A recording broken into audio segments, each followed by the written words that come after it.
Child poverty is a major issue in the United States. According to the National Center for Children in Poverty, about 15 million children in the United States live in families with incomes that are below the federal poverty threshold.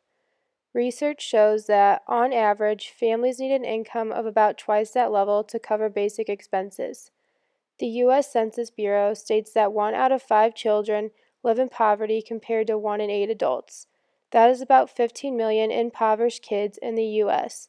Many of these children's parents are working, but they are not making wages high enough to support themselves and make ends meet. Poverty has many effects on children. It can inferiorate with their ability to learn and contribute to social, emotional, and behavioral problems, as well as have a poor effect on their health and mental health. These risks become higher and higher in children who are experiencing poverty at younger ages. There is research done that clearly shows that these risks are greater to children's well-being when they are experiencing poverty at young ages. The following map shows the difference of children in poverty from 2000 to 2014. The changes in many states show the widening income gap between rich and poor households, which reduces economic growth, risking socioeconomic mobility, and increases demand for quality public services. Some statistics from the Urban Institute state that almost 40% of American kids spend at least 1 year in poverty before they turn 18. The Urban Institute also states that kids who are poor for at least 1 year before their 18th birthday are less successful in school and careers than kids who are never poor. Organization for Economic Cooperation and Development says that kids in the U.S. experience higher poverty rates than most developed nations.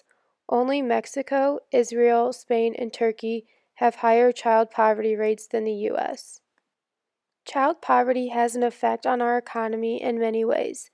A study from the Center for American Progress in 2007 found that childhood poverty cut down productivity and economic output by 1.3% of gross domestic product yearly. Also, some kids who grow up poor are more likely to become criminals.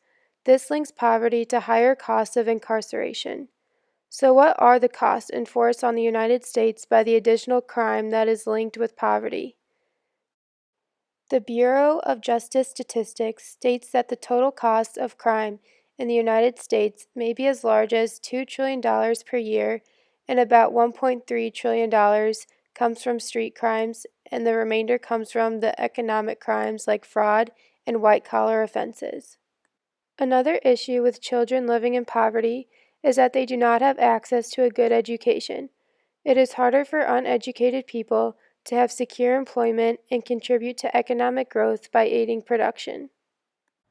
The largest economy on earth, the land of opportunity, and yet too many children are going hungry in America.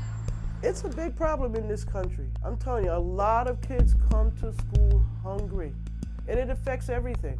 You're not going to be productive if you're hungry. The United States has one of the highest child poverty rates in the industrialized world.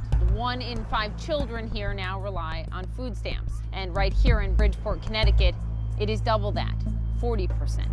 The desperation in a city like Bridgeport is intense.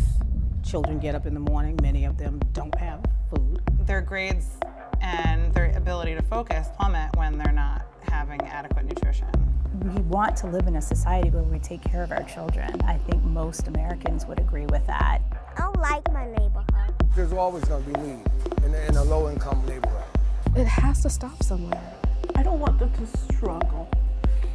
It's an important part of our culture to feel like we're giving all children a chance to be successful. Oh, you gotta work a lot to get just a chance. This is their reality.